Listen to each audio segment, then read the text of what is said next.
ये अब हम सूत्र पढ़ रहे हैं द्वंद्वश्च प्राणी तूर्य सेनांगानाम। यहाँ से द्वंद्व समास में एक वत का आरंभ हो रहा है। एक वत क्या होता है इसे भी हम समझते हैं इसी सूत्र द्वारा। इससे पहले पूर्व प्रयोग का जहां जहां पर प्रकरण था वो आपने समझ लिया, उसे दिमाग में रखना, भूल न जाना। पूर्व प्रयोग से भी निश्चित प्रश्न आते हैं, केवल तुम्हारी इसी परीक्षा में नहीं, आगे भविष्यकालीन जो परीक्षा होंगी उन सब में आते हैं, चाहे नेट देव चाहे कोई सा भी प्रतियोगी परीक्षा। ठीक है, आइए अब एक वत के प्रकरण को देखते हैं, क्या कहता है, क्या अर्थ है, कैसे इसमें काम होता है। प्राय चीजें तुम जानते हो, थोड़ी थोड़ी चीजें ऐड करनी है बस।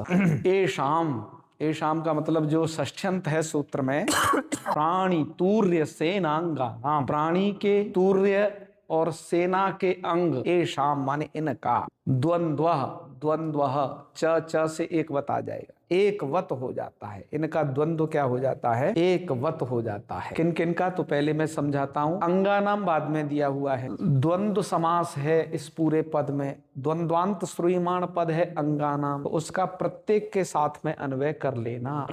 तो प्रत्येक के साथ मतलब द्वंद्व घटक प्रत्येक के साथ, तो सूत्र का अर्थ ये बना लेना है, ए शाम मतलब प्राण्यंगानाम तुर्य अंगानाम सेनांगानाम, माने चाहे तो वो प्राणी का अंग हो, चाहे तुर्य कहते हैं वाद्य यंत्र, है ना, चाहे तो वो बाजे आजे ऐसे वाद्य यंत्र हो, जो भी अन्य उसका अंग हो, पिपही वगैरह कुछ भी, और चाहे सेना का अंग हो, इनका जो द्वंद्व समास होगा वह द्वंद्व एक वत होगा। उदाहरण देखिए, उदाहरण से अब समझते हैं इस एक वत को। जैसे ये पानी है और ये पादम है, विग्रह करते हैं। विग्रह कैसे करना चाहिए इसका, पानी च पादौ च, द्विवचन से करना है। ठीक है, विग्रह किया है पानी च, पानी शब्द स्वीकारांत है, तो हरि ही हरि, तो ऐसे पानी ही पानी चल जाएगा, प्रक्रिया हरि की तरह होगी उसमें। और ये शब्द कैसा है, पाद, तो इसका पादव बन जाएगा द्वितीया में। तो ये क्या है, प्राणी के अंग है ना, इसलिए प्राणी का मतलब, प्राणी से तुम किसे समझते हो, हाथ तो हमारा अंग है। प्राणी माने जिसमें प्राण है वो प्राणी है ना। जैसे बताओ हाथी प्राणी है कि नहीं, क्योंकि उसमें भी प्राण है। चींटी प्राणी है कि नहीं, जिसमें प्राण है वो प्राणी। हाँ, और मनुष्य अलग होता है, हाथी मनुष्य, हम मनुष्य, अंतर समझ गए। हाँ, तो प्राणी का अंग होना चाहिए। हम द्विवचन से विग्रह इसलिए कर रहे हैं क्योंकि हमारे दो हाथ भी हैं, दो पैर भी हैं। किसी के बहुत सारे हाथ बहुत सारे पैर होंगे तो विग्रह में अंतर पड़ जाएगा। अब द्विवचन से तो साधारण विग्रह किया ही जा सकता है। तो देखो ये है आपका प्राणी अंग का उदाहरण। तो जब आपने विग्रह किया पाणी च पादौ च, विग्रह करोगे समासत्वात् प्रातिपदिक संज्ञा औ का, दोनों जगह से क्या कर देना, लुक कर देना। तो पाणी पाद ये बचेगा ना, पाणी पाद दोनों को मिला देना, समास कर दिया ना, पाणी पाद ऐसा बन गया। पूर्व प्रयोग किसका करेंगे, पानी का। क्यों करेंगे, द्वंद्व घी संज्ञक का पूर्व में प्रयोग होगा। ये नियम जाने रहना हमेशा, जब भी द्वंद्व समास में पूर्व प्रयोग की कुछ घटना आए दिमाग दौड़ाओ। और पूर्व प्रयोग कर दिया, पानी पाद बना। अब इनका जो द्वंद्व हुआ, क्योंकि ये आपका प्राण्यंग है, तो प्राण्यंग होने से इसे एक वत हो जाएगा। एक वत हो जाएगा का मतलब है, जब अब आप यहाँ पर समासत्वाद जो विभक्ति लाते हो, सुविभक्ति, तो वह एक वत हो जाएगा, माने उससे हमेशा एक वचन ही आएगा और वह नपुंसक लिंग ही होगा। तो इसलिए क्या हुआ, रूप बन गया पाणी पादम सूलाए, और सु को क्या हो गया, अम हो गया। समझे, तो क्या रूप बन गया, बहुत अच्छा, पाणी पादम बना लिया। ये उदाहरण किसका था, प्राण्यंग का उदाहरण था। ठीक है, प्रश्न करते हैं। आप एक बात बताइए जी, आप तो यहाँ समास कौन सा किए हो, माने द्वंद्व समास में कौन सा समास है, समाहार द्वंद्व होता है। तो समाहार द्वंद्व में तो ऑलरेडी समुदाय होता है वाच्य, और समुदाय में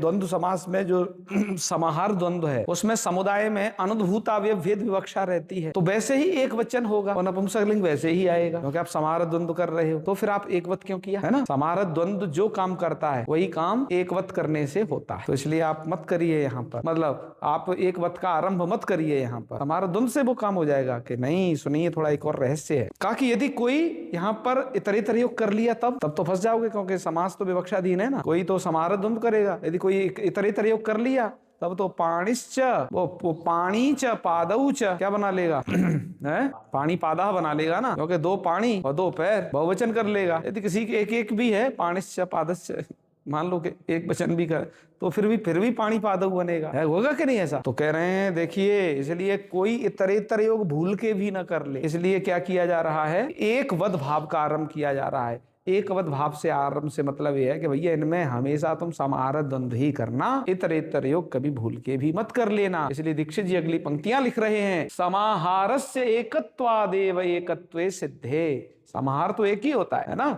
समूह तो वन ग्रुप बस एक है। तो यहाँ पर एकत्वे सिद्धे, एकत्व सिद्ध था। तो क्यों ये प्रकरण बनाया, माने एकवत भाव का आरंभ क्यों कर रहे हैं एकवत का?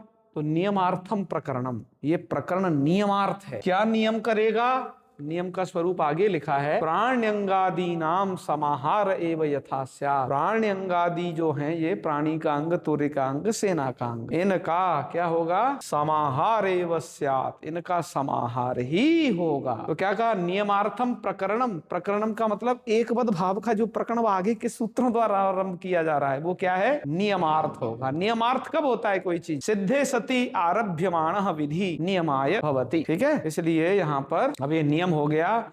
इनमें आप समुदाय में उद्भूतावयव भेद विवक्षा नहीं कर सकते हो, अनुद्भूतावयव भेद विवक्षा ही रहेगी। कहने का मतलब यहाँ पर समाहार द्वंद्व ही होगा। तो ठीक है, जान गए आप इस बात को। चलो पाणिपादम हो गया, इसकी विग्रह बताओ, क्या बोलोगे? मार्दंगिकाश्च, जो मृदंग शब्द है ना, ये मृदंग शब्द से मार्दंगिक बना लेना, तद्धित प्रत्यय करके बना लोगे ना। हाँ, मृदंग जानते हो ना, ऐसा लंबा सा छोटा सा मुंह होता है उसका, ऐसा बजाने वाला। और पाणविक है, वैसे तुम्हारे में वेणविक पाठ है कोई नहीं, वो भी वेणविक माने वो वेणु बजाने वाला है। और यदि ये पणव भी एक वाद्य यंत्र है, यदि ये पाठ है तुम्हारे में, यहाँ पर ये पाठ है, दोनों बजाने के ही है। तो मार्दंगिकाश्च पाणविकाश्च अथवा वेणविकाश्च यदि वो पाठ है तो क्या कर लेना? तेषाम समाहारः, उनका समाहार उनका बन जाएगा मार्दंगिक पाणविकम अथवा वैणविकम। तुम्हारे में वैणविकम पाठ है, ये बना ले। ठीक है, ये किसका हो गया? तुर्य का अंग।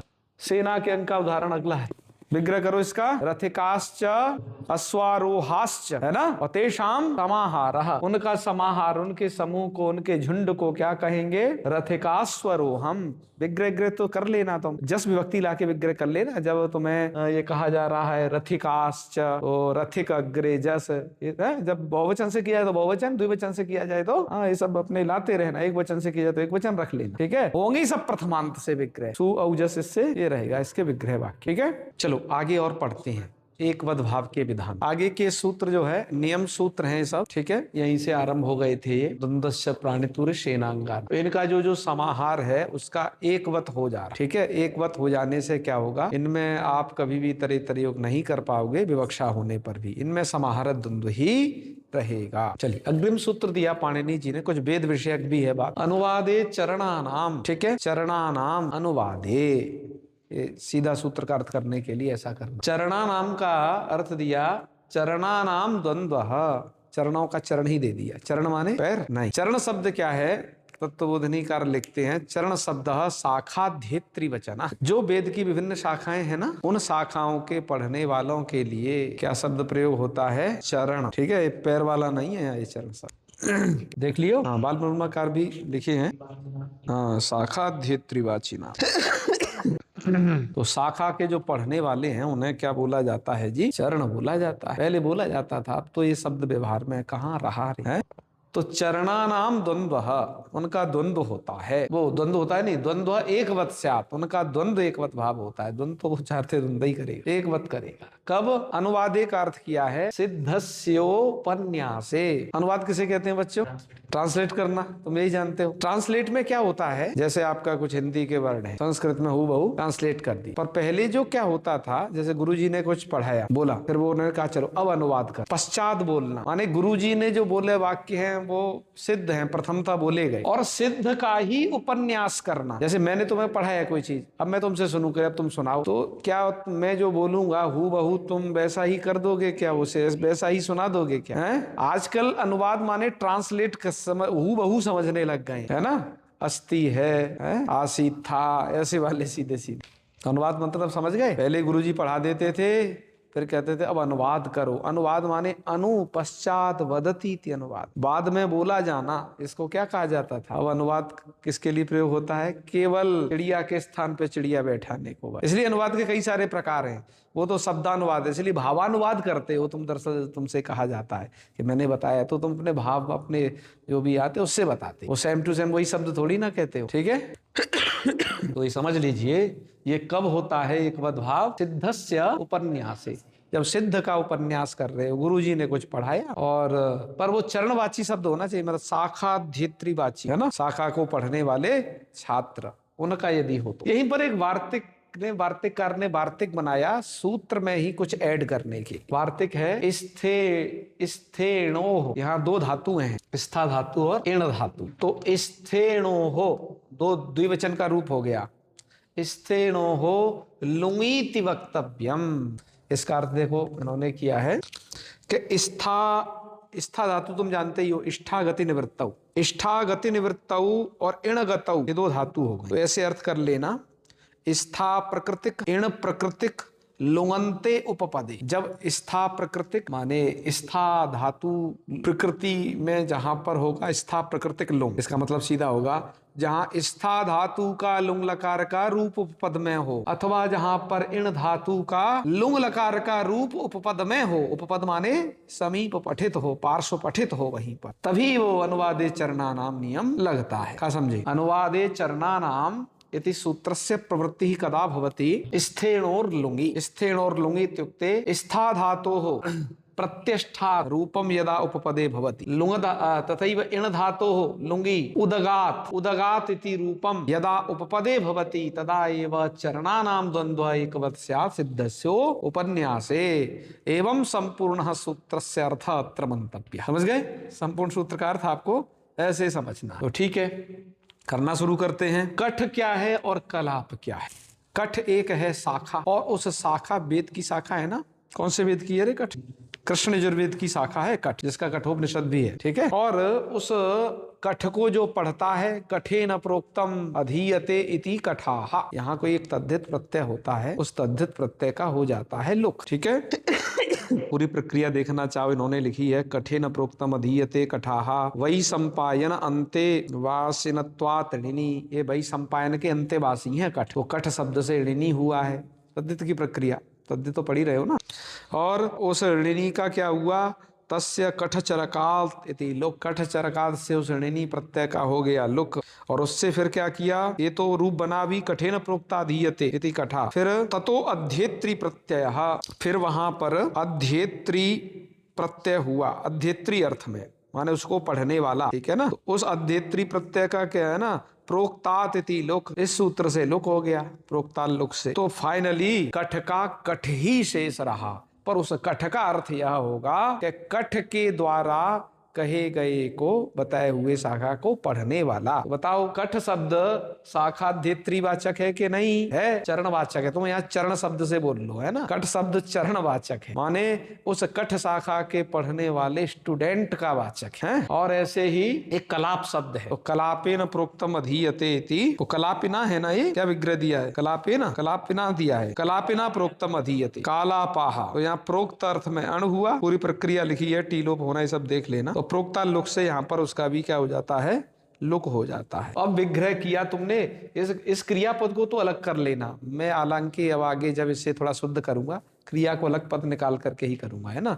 नहीं तो तुम्हें ऐसा लगेगा कि सब में समास है क्या। वो तो बिना समास के सिरोरेखा है। सिरोरेखा कहाँ कहाँ होती है? जहाँ समास होता है, जहाँ संधि होती है, कभी कभार अज्जीनम परिण संयुज्यम, वैसे ही बिना, इनके बिना भी जोड़ देते हैं, एक सिरोरेखा। ठीक है, तो देखो विग्रह कर लीजिए अब। कठाश्च, क्या विग्रह करोगे? कठाश्च कालापाश्च तेषाम समाहार है।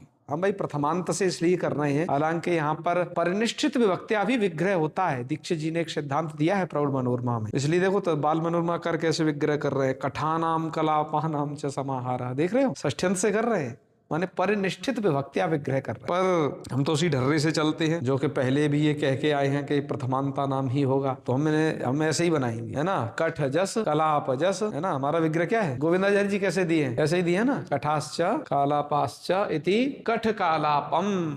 इनका जो वो हुआ द्वंद्व एकवत हुआ, और यहाँ पर ये इण धातु था ना, उदगात। ये उदगात इण कैसे है? इण को हो जाता है गांग, इण को गा हो गया यहाँ गा, तो उदगात बन गया है। इसका अर्थ क्या किया है गोविंदाचार्य जी ने? बोलो।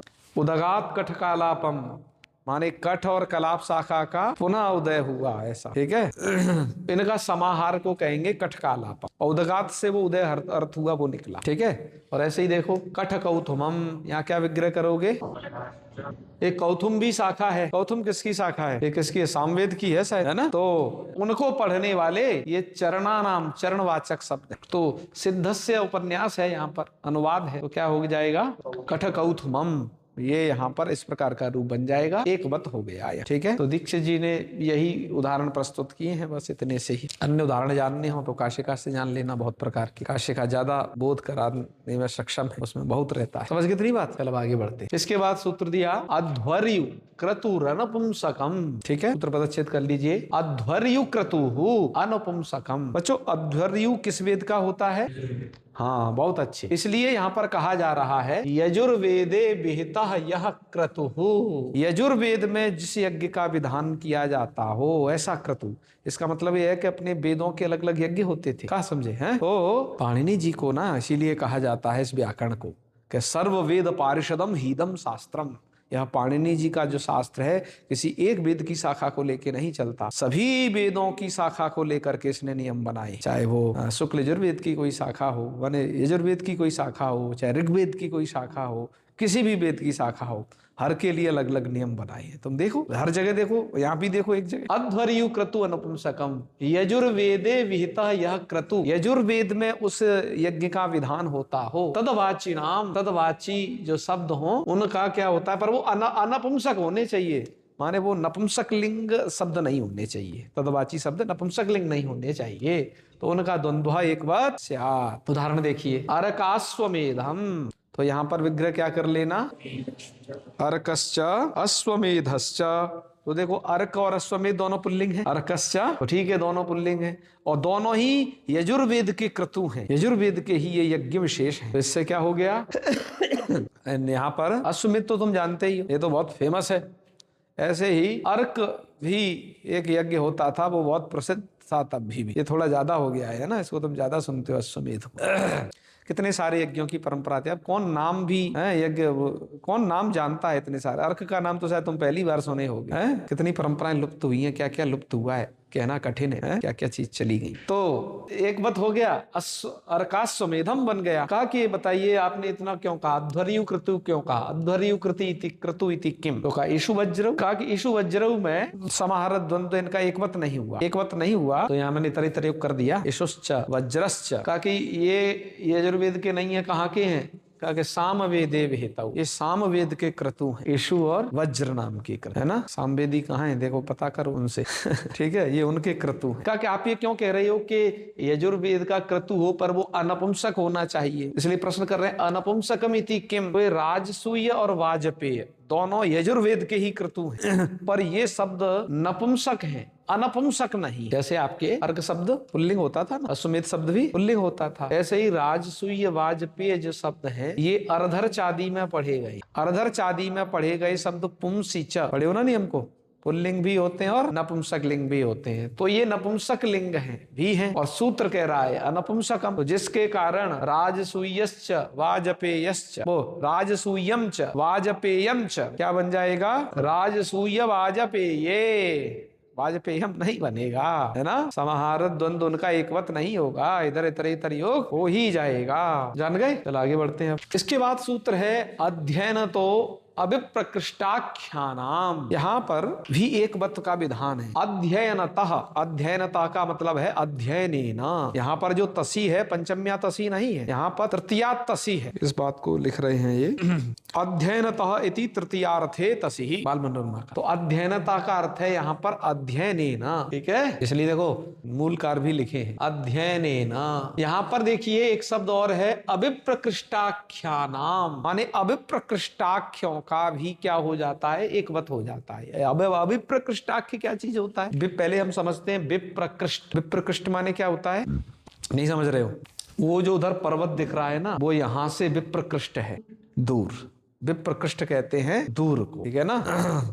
असौ पर्वतः इतः विप्रकृष्टः। और अविप्रकृष्ट माने, अविप्रकृष्ट है आख्या जिनकी, आख्या माने नाम, माने पास वाले। तो इसलिए देखो उसी शब्द को इन्होंने प्रत्यासन्न लिखा, प्रत्यासन्न माने समीप, ठीक है। अध्ययनेन प्रत्यासन्या आख्या येषाम, अध्ययन के कारण प्रत्यासन्न है आख्या जिनकी, अध्ययन के कारण जो जिनमें सामीप्य है, अध्ययन के कारण जिनमें क्या है, साम प्रत्यासन्न आख्या है जिनकी, तेषाम द्वंद्वः, उनका द्वंद्व एकवत होता है, ठीक है। पद पाठ होता है ना, पद को पढ़ने वाले को क्या बोलते हैं, जो पद पढ़ता है उसे क्या बोलेंगे, पदकः। तद्धित है ना, पदम क्या है, पदम अधीते, जो पद पढ़ेगा, क्रमादिभ्यो बुन सूत्र है ना, पदानी अधीयते इति पदकाः, क्या हो जाता है, बुन, क्रमादिभ्यो बुन, वहां एक सूत्र है, क्रमादि में पढ़ा गया है, बुन बू का अक हो जाता है। और क्रमान अधीते, क्रम को पढ़ने वाले को क्या कहते हैं, ये पद और क्रम क्या चीज है, वेद में सुने हो ना कभी, वेद में पद पाठ होता है, पद पाठ माने एक एक पद पढ़ा जाता है, क्रम पाठ होता है, संहिता पाठ होता है, पाठ की कई सारी विधाएं हैं। तो इन जो पदों को पढ़ने वाले को कहते हैं पदक, ठीक है, और क्रम पढ़ने वाले को क्या कहते हैं, क्रमक। इनमें अध्ययनेन, इनमें प्रत्यासन्न आख्या है, इनकी अध्ययन के कारण इनमें सामीप्य है, हाँ, इसलिए इनका जो होगा द्वंद्व वो क्या हो जाएगा, एकवद हो जाएगा। तो इसलिए इनका विग्रह क्या करना है, पदकानाम क्रमकानाम च समाहारः, पद पढ़ने वालों का पदकानाम और क्रमकानाम च समाहारः, क्रम पढ़ने वालों के समूह को कहेंगे हम पदक क्रमकम। एक पद भाव हमेशा होगा, यहाँ पर कभी आप इतरे प्रयोग कर ही नहीं सकते हो विवक्षा होने पर, ठीक है। चलिए इसके बाद जातिरप प्राणी नाम, प्राणी तो तुम जानते ही हो, कल ही बताया है, जानते हो ना, हाँ। कुर्सी प्राणी है क्या, नहीं, चींटी, चींटी प्राणी है। अप्राणी नाम, अप्राणी नाम का अर्थ किया है प्राणी वर्ज्य जाति, तो प्राणी वर्ज्य जातिवाच्य नाम, प्राणी वर्ज्य जो जाति है तो उनका द्वंद्व है एकवत्स्या, उनका द्वंद्व क्या हो जाता है, एकवत हो जाता है। पूड़ी खाए हो कभी, पूड़ी प्राणी है कि नहीं, क्योंकि पूड़ी में प्राण नहीं होता, जैसी चेतना जो है हम में होती है वैसी चेतना पूड़ी में नहीं होती है, और धान में भी नहीं होती है। तो इसलिए ये दोनों पद कैसे हैं, प्राणी वर्ज्य जातिवाचक। तो विग्रह करिए, धानाश्च सस्कुल्यश्च, सस्कुली शब्द है ना, तो उसका बहुवचन में क्या बनेगा, सस्कुल्य, धानाश्च सस्कुल्यश्च और तासाम समाहार, और इनका समाहार, ठीक है जी। तो यहाँ पर इनका द्वंद्व एकवत हो जाएगा, एकवत हो जाएगा। तो सस्कुली शब्द जो है उसको, सस्कुली दीर्घिकारांत है ना वैसे, तो उसको एकवत हो गया, नपुंसक लिंग के कारण ह्रस्व हो गया, धाना सस्कुली, नपुंसक जो होता है ह्रस्व नपुंसके प्रातिपदिकस्य, क्या रूप बन गया, धाना सस्कुली, छोटा वाला, फिर उसका विभक्ति व्यक्ति कुछ नहीं, सब गए। कहा कि यदि कोई प्राणी वाचक होंगे तो कहा कि प्राणी नाम तू विटशूद्राहा, इनका नहीं होगा एकवत भाव है। विटशूद्रा क्या विग्रह किया, विशश्च बहुवचन से कर दिया है, विशश्च शूद्राश्च इति विटशूद्राः बना दिया, एकवत भाव नहीं किया। पूर्व प्रयोग किससे है यहाँ, पूर्व प्रयोग विट का पूर्व प्रयोग वर्णानामानुपूर्वेण, ठीक है। ये ध्यान ना, हमने बहुत जगह बताया नहीं है, पर तुम पूर्व प्रयोग के नियम जो बताए होते में से ध्यान रखना वही है। चलो और सुनिए, द्रव्य जातीया नाम एवं, ये जो होता है द्रव्य जातियों का ही होता है क्या, एक शेष जातिरप प्राणी नाम में प्राणी वर्ज्य जाति है ना, तो जाति तो भैया द्रव्य में भी रहती है, गुण में भी रहती है, क्रिया में भी है, ठीक है। तो इसलिए द्रव्य जातीया नाम एवं,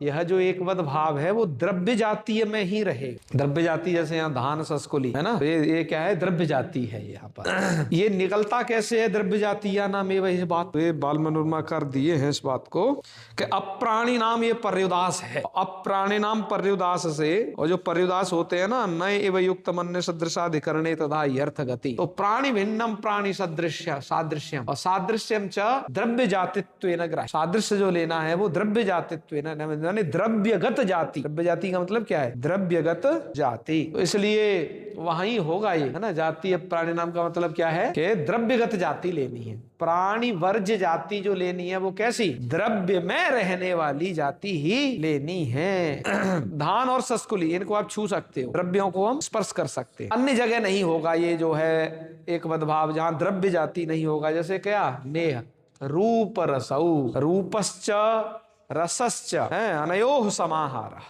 रूप और रस का समाहार। और रूप और रस कैसे हैं? प्राणी वर्ज्य हैं, तो प्राणी नहीं है रूप और रस, ये तो क्या है? गुण है। और यहाँ पर क्या है? द्रव्य जाति नहीं है। रूप और रस क्या है? ये तो गुण है। तो गुण होने से बालमन्माकार लिखते हैं गुणगत जाति वचन हुएते, ये गुणगत जाति वाचक है। ठीक है, रूप और रस क्या है? चतुर्विंशति गुण पढ़े हो ना, उसमें ही तो आते हैं। उसमें धान और सस को ले आए हैं, वो द्रव्य है। द्रव्य को तुम छू सकते हो, रूप और रस को नहीं छू सकते हो। ठीक है, हाँ, तो रूप रस में एक अद्भाव नहीं होगा। और गमना कुंचने, गमनम चा कुंचनम चा, ये तो क्रिया है। गमन जाना, आकुंचन सिकुड़ना, तो ये क्रिया है। और हमारा ये नियम जातीय प्राणी नाम कहाँ लगता है? द्रव्य जाति या नाम एवं, द्रव्य जाति में भी लगता है, यहाँ नहीं लगेगा। तो बालमन्माकार यहाँ के लिए लिखते हैं कि क्रियागत जाति विशेष अवाच्य हुए, तो क्रियागत जाति विशेष है, माने गमन आकुंचन क्या है? क्रियागत जाति विशेष है। तो यहाँ पर एक बदभाव नहीं होगा, इससे गमना कुंचने द्विवचन का रूप है। गमनम चाकुंचने, गमना कुंचने, क्योंकि नपुंसकलिंग है ना, इसलिए गमना कुंचने। जाति प्राधान्य एवायम एक बदभाव। और भी सुन लीजिए, जाति प्राधान्य होने पर ही यह एक बदभाव होगा। माने यदि जहां जाति की प्रधानता बतलाई जा रही हो तभी यह एक बदभाव होगा। द्रव्य विशेष विवक्षायाम तो, यदि द्रव्य विशेष की विवक्षा है, मतलब जाति और द्रव्य, द्रव्य में जाति रहती है ना, तो जब जाति को जाति का प्राधान्य मान करके प्रयोग किया जाएगा तभी एक बदभाव होगा। यदि कहीं द्रव्य विशेष की विवक्षा है तो वहां पर तो ये नहीं होता है। जैसे बदरा अमलकानी, क्या है ये? तो बदराणी च अमलकानी च, यहाँ पर रूप क्या बनना चाहिए था? बदरा मलकम बनना चाहिए। नित्य एक बदभाव नहीं किया है ना, एक बदभाव इसके द्वारा नहीं किया। क्यों नहीं किया? क्योंकि द्रव्य विशेष की विवक्षा है यहाँ पर, तो जाति की विवक्षा नहीं है। और सूत्र कब लगता है? प्राणी वर्ज्य जातिवाच्य नाम। जातिवाच्य नाम का मतलब है जहां पर द्रव्य जाति की विवक्षा हो, यहाँ है ना, यहाँ पर तो द्रव्य विशेष की विवक्षा है, तदगत जाति की विवक्षा नहीं है, क्योंकि द्रव्य के भीतर जाति रहती है। कहने वाले का प्रयोजन ये है कि वो द्रव्य मात्र को कहना चाह रहा है। बदर आमल का नहीं समझते हो क्या क्या है ये? बेर और आमले। ठीक है, तो यहाँ पर वो केवल द्रव्य को कहना चाहता है, द्रव्यगत जाति को नहीं कहना चाहता है, इसलिए यहाँ पर भी एक बदभाव नहीं होगा। बात समझ में आ गई कछु के नहीं?